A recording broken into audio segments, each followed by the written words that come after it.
por que Deus não destrói o diabo?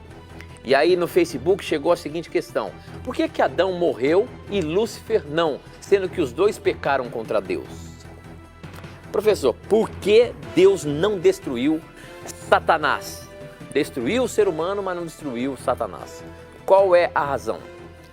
A razão é a seguinte: imagine que alguém acusa alguém de alguma coisa e este alguém mata o outro. Imagine Satanás acusando a autoridade de Deus, questionando a autoridade de Deus, conseguiu enganar 33% dos anjos e aí Deus decide o seguinte: bom, já que ele fez isso, eu vou matá-lo.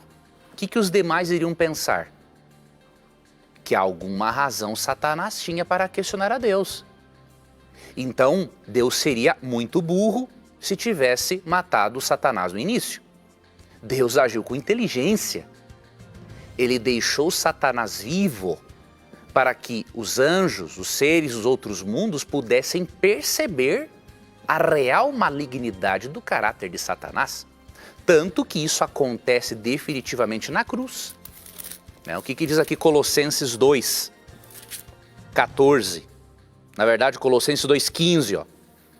Ele, Jesus, despojou as autoridades e os poderes e os expôs publicamente em espetáculo. Ele os levou após si no cortejo triunfal da cruz. Então era necessário que na cruz Cristo terminasse de desmascarar Satanás. Porque inicialmente ele era um ser perfeito.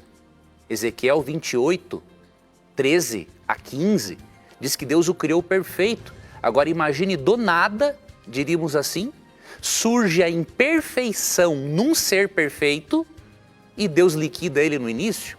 Deus não agiria com sabedoria e com inteligência.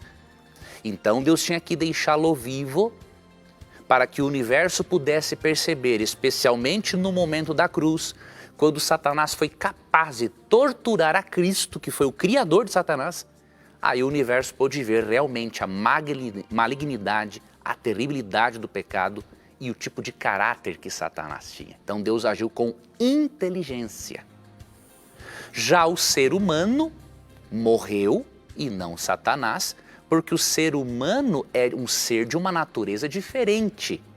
Nós temos que lembrar de Gênesis, primeiramente do Salmo capítulo 8, que diz que os seres humanos foram feitos menores do que os anjos, em natureza também.